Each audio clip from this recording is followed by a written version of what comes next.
Middle Path Radio, your number one online Islamic talk station. Assalamu alaikum rahmatullah. Dear brothers and sisters, welcome to MP Radio. We have a lovely show tonight. I have beautiful friends from Germany. I'm so excited to know about German people and their country itself. And it's a very exciting time because in Germans, they are doing wonderful stuff, apart from BW, but they're helping lots of refugees in around the world, and they're showing the leadership. It's really exciting time. Just want to bring in my friends. I met them a few years ago, and I find it very exciting, when I talk to you. So I would like to share with my friends. Would you like to say your name and which part of the German you're from? It'd be nice. Oh, my name is Stephanie, and I come from South Bavaria in Germany.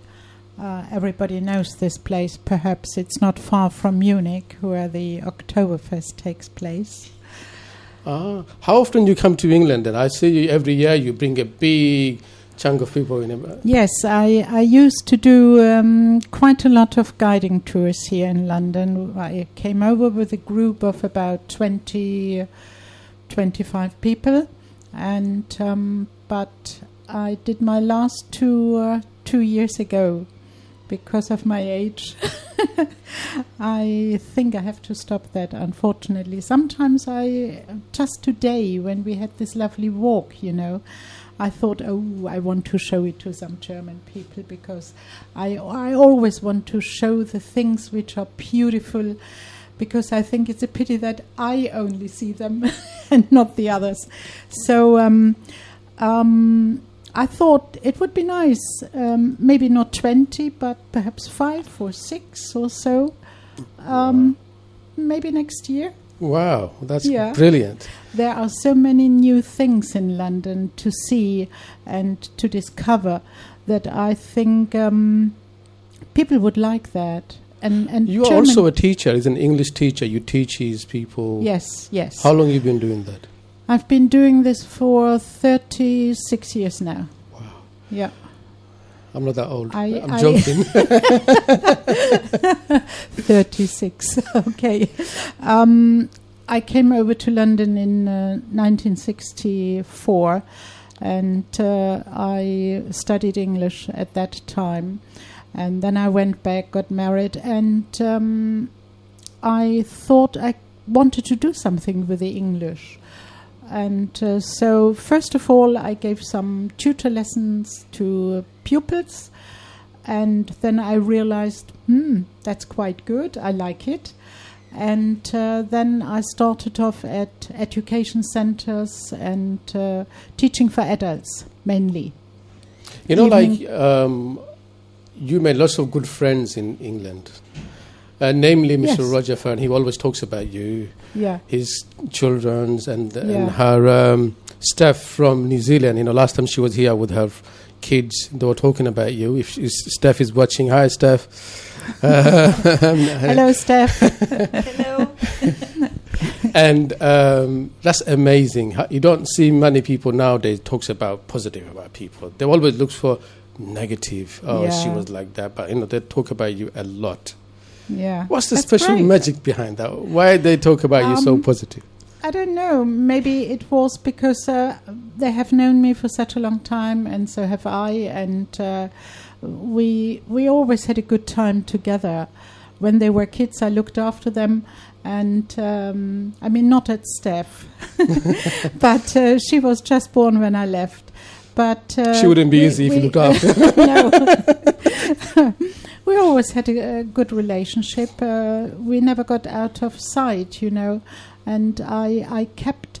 If you have to look after your friendship to keep the friendship alive, and so I always wrote them letters at Christmas time. To their birthday, I rang them. I gave them a ring, and I must say, since Jill has died, I came regularly to Rogers Tell Place. me about something about her, because I don't know much about her. I Well, know she was a wonderful doctor. Yes, a wonderful She's been doctor. around the world. Absolutely and she marvelous. was- A very, very busy lady, very eager, very ambitious, and I think, she died far too early.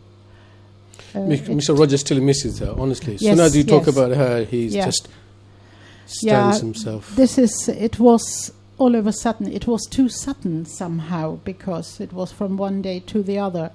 And so it's natural, because they got on very well, and they have this beautiful house and lovely kids, and so it's a pity that he only can enjoy it by himself.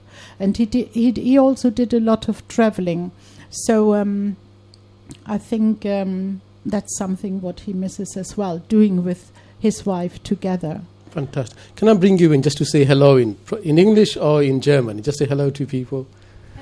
Hello, I'm Inge. I'm from Germany too, from the same village as Stephanie, and I join her every time when we go to London. Oh, fantastic. How do you say hello in Germany? How do you say hello in German? If anyone watching, I'd love to say that. How do you say hello in German? Maybe Guten Tag, Grüß Gott. Guten Tag is quite simple. In Bavaria, we say Grüß Gott. Yes. Okay, Guten Tag is easy for me. Hi, Guten Tag. Guten That's Tag. Hi. brilliant. They don't know I drive your cars, you see. I'm fond of German. Can I just bring in, I'm going to show you the mosque I go to. It's a massive mosque. It's a mixed mosque, women, men, kids. They spent about £25 million, the both building. And it was raised by the local people and others. It's a beautiful place. I'll show you a bit later. Also, you've been around the world. You said you've been to Iran. They have a beautiful mosque and Turkish. Would you like to share a bit and then we move on? Would you like to share the design of the mosque in Iran and Turkey? How was it for you?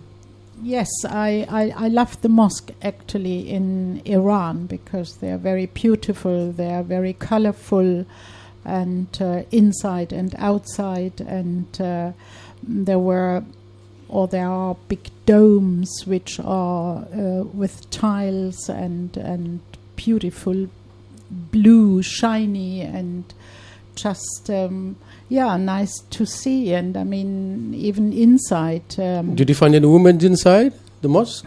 There are different kind of ones. One is called the Friday Mosque, which used to be, I think, as far as I remember, only for men, and we mostly found men inside. Yeah. Even in this country, I think they have few the open ones to men's and women's. Most of them actually men's, and probably different time women goes, probably different classes. Special thing I wanted to ask you regarding Germany. I know it's a beautiful country. They're one of the richest country in the Europe. It's got a lot of history behind. A lot of lovely people like you they have. And they're proven it. Honest to God, they've proven that. Like the crisis we have in Middle East, the refugee crisis. This is the only country outside, like the Turkey taking about nearly 2 million people, Jordan taking about 1.5 million people, Saudi Arabia taking 100,000 people, and other people taking it because this is really, really mess place. Refugees they need help. They're not here they're here to survive. As a humans, we do much as we can. In England, but they're thinking, we'll take 5,000 or 20,000 in 5 years' time. 20,000 people in 5 years' time, they're probably dead by now, most of them in Syria. It's too late in 5 years. It's quite a big, that's their policy. What can we do? How does the people take it? Because you guys take in nearly 1 million people already in Germany. Yes, How we do you have feel? already 1 million people now. And I think it's not a question of having 3,000 or 4,000 in a special time, let's say in the next 4 years. I mean, the need is now to help these people and not in the future, because they can't live in their country anymore. It's completely ruined, like Syria, and also in Afghanistan. It's a great problem for these people to enjoy life. I mean, it's far away from enjoying life at all. They just exist, and I think lots of people are afraid going to bed because of the bombs, of the noise, and having kids. I think we just have to help them. And it is possible because we are a rich country. And I mean, even we have enough space. And even if we move a little bit together, the Germans, what does it really matter? In my opinion, we have to help these people. And this is important. And I also think that other countries should think in the same way. I'm pretty sure that these people, when the war is over, when there is a better time, when they have a chance to rebuild their country again, they will go back because it's their home. And especially as a human, when do we help another human? When they're in need, it's no good. I've been here for 30 years.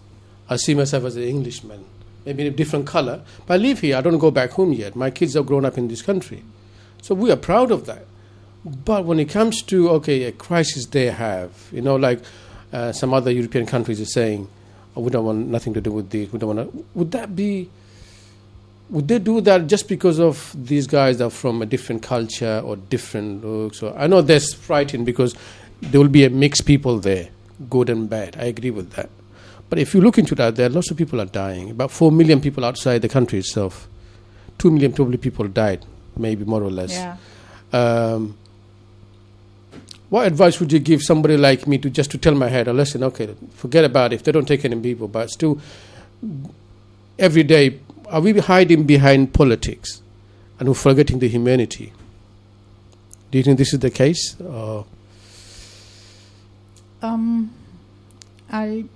I think so. Yeah. This is also a challenge to Muslim countries. Yeah. If that happens to any Christian countries, say it happens like that. It happened before, it will happen. Hope doesn't happen. We're not asking this to happen. We pray that doesn't happen. Would we accept people of different faith, a different color in our countries? This is a challenge. We need to tell people now. It will be, if we make the same mistake, it happens to them, or we're not going to have them. This is their problem. We are same as people not taking it in now. We are same as them. We are not better than That's anyone. what I think as well, because we need to change. The color of your skin doesn't really matter at all. We are all human beings. We are all on this world. And this world, in my opinion, doesn't belong to anyone. It doesn't. It belongs to all the people. And everybody should have the right to stay at a place where they feel well, where they have a chance to live and where they have a future to bring up children and so on. I think this is very important, and we really should forget. I mean, isn't it coincidence? My husband was born in Brazil, and I'm born in Germany, and you are born in another country. But we are all humans, aren't we? Definitely. I think there are lots of lovely people in this country too. I think next Tuesday, it's tomorrow actually, lots of people are going in Parliament Square and saying, we want more people. We need to help people. Mm-hmm. Before Christmas, we need 1,000 people to be settled down in this country. We've got enough space. They're only saying, look, just take 10,000 people, put 5, 10 in one town. That's not too much. No, honestly, that's not too much. No. We're just trying to find another way out. I think, like place like Syria, I think people do blame us. Talking about England, UK and USA. Look, we played a role there. Wanted to get rid of Assad. We helped those rebels. And now they become really nasty.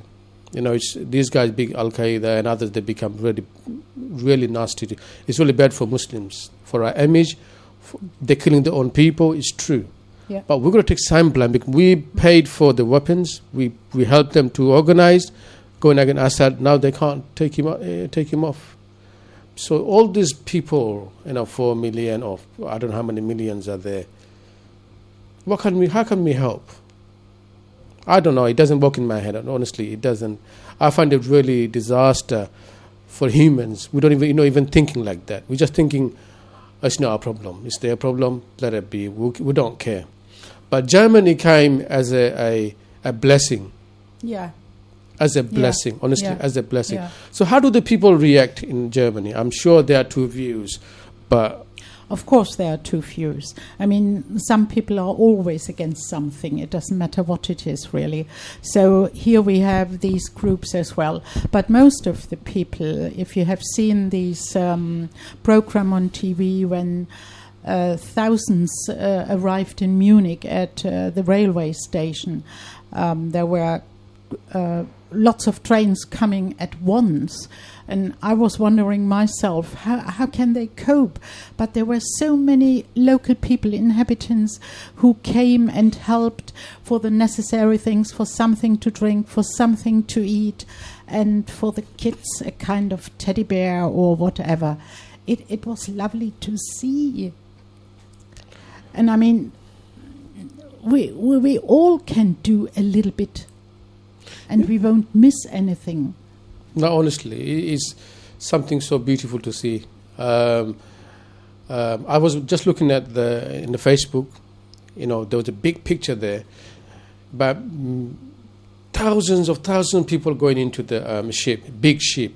I think that's in Second World War. People moving from the Europe to South Africa, those one of the African countries, and they showed that picture. I said, look what happened to us now. Now we don't want nothing to do with refugees. And then how does this sound to you? And there are lots of around the countries out there want to help. But I have a problem here to the faith leaders. We don't see them coming out and talking about love, mercy, help each others.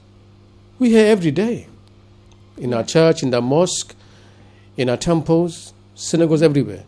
Mm-hmm. But when the real thing is happening, where are you? Where is your voice? Yeah, that's true. If you can't give your home, that's fine. But at least talk about it. Make them look like they are humans too. They're not just like even animals. If that happened, honestly. Tell me about Germany. If people are watching, I'm sure people want to see the Germany. I had one of my friends. They said one of the cleanest place. Tell me about Germany. It is really very clean. I agree to that.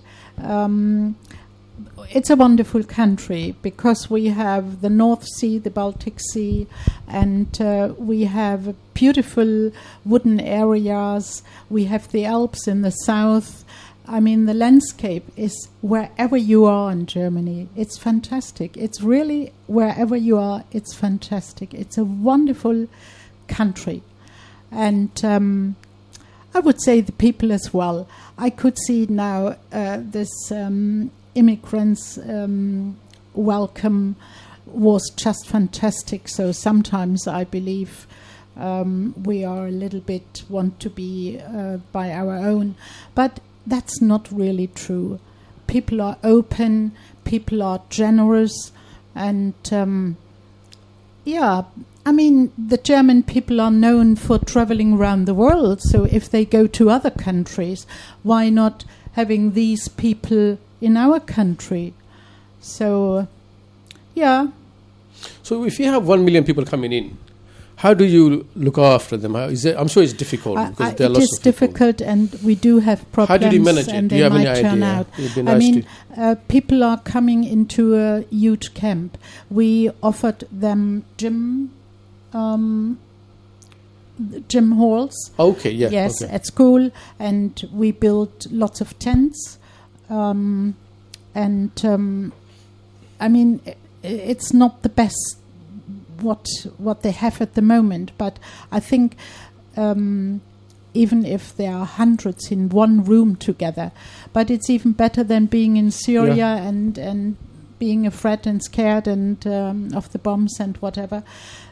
So I think it takes some time until they get a proper kind of accommodation, and what I hope very much is that Germany doesn't take so long, and about the bureaucracy, they should give the people very, very quickly some kind of work, because there are lots of skilled workers and even others. Craftsmen are missing in our country, and I'm pretty sure there are also craftsmen among these people. So it's important to have as quick as possible some kind of work, because otherwise you get, and this is the trouble, if you stay in these camps with hundreds of peoples all around the world, not only from Syria, from Iraq, from Afghanistan, from Somalia, African people and so on, trouble can occur. But I think when these people know it takes a little bit of time, we are registered, we will get some kind of accommodation, and we have a chance to work, because work is the most important thing, not to hang around from morning till evening and doing nothing. This is no good, and I think this is one of the most important things. How can we thank the Chancellor of Germany? She's a woman, and she made one of the bravest decisions to bring all these people in her country, where the leaders of the men around the world, they couldn't even do that. I find it very strange. People say, from the, I don't know about faith group or others, they will say, no, women shouldn't be in that level because they can't make decisions. It doesn't look like it. Honestly, it doesn't look like it. We got a Margaret Thatcher, we had a Gandhi, Indira Gandhi, and we have a Chancellor. She made one of the most amazing decisions to bring people in. This will be written down in the golden pen forever. This is the history of Europe. We're always going to be there. Honestly, especially to the hope so. Especially in the Muslim land.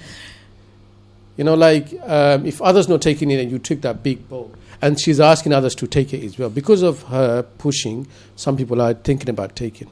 Before I came to meet, in the morning I was texting some of the faith leaders, like I'm meeting some people coming from Germany, yourself, and things they've done. I love to show the positiveness and appreciate their effort they've done. And they were saying a lot of good things about you guys. I know some of them are probably meeting and they couldn't make it today, so they did put their hands up for that. But tomorrow night they're going to Trafalgar Square and stay there and asking government to bring more people in. So it goes back to German again because of your push. Everyone's changing. How long do we have? 5 minutes. Would you like to ask me anything about the tour today? Ask me something. I would like to know a little bit about how often do you come here, and every Mondays I do radio show. Mm-hmm. This is called Middle Path Radio. Mm-hmm. His internet goes around the world. Yes. Also, it goes to YouTube Live. Yeah. Also, we record it and put it into YouTube as well. I have my own channel. Thursdays I go to Ikra TV. It's a TV station. I do a session there. Mm-hmm.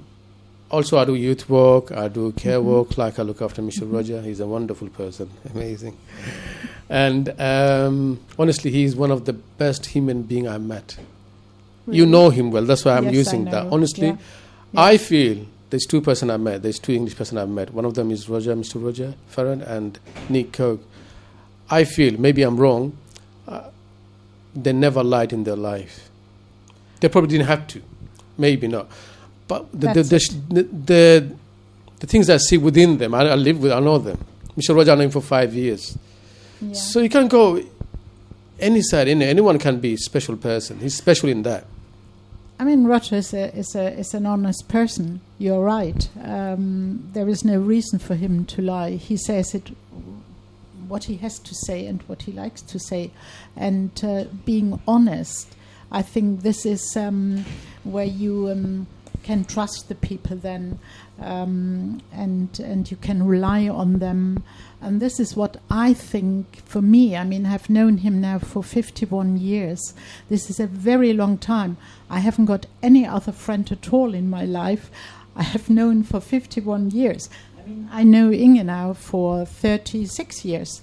But this is a very long time, and we never. How did you meet him first time? It would be interesting to see. No, Roger. Oh dear, that was a funny little story. Okay. I was in London as an au pair, 21 years old, and I was looking for a job working in a family. and my English at that time was very poor, and I got his address or phone number from someone, and she said, try to ring there, this is an English family. And so I did, and I kept saying, I'm very interesting. And he said, oh, are you? And I said, yes, I am, but I meant I'm very interested in the job. Getting the job. So I kept saying, I'm very interesting. And he said, I want to see you. Can you come round immediately?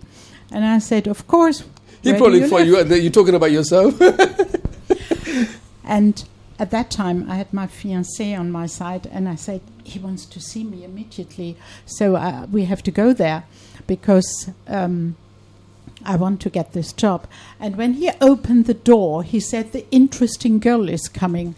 Oh dear.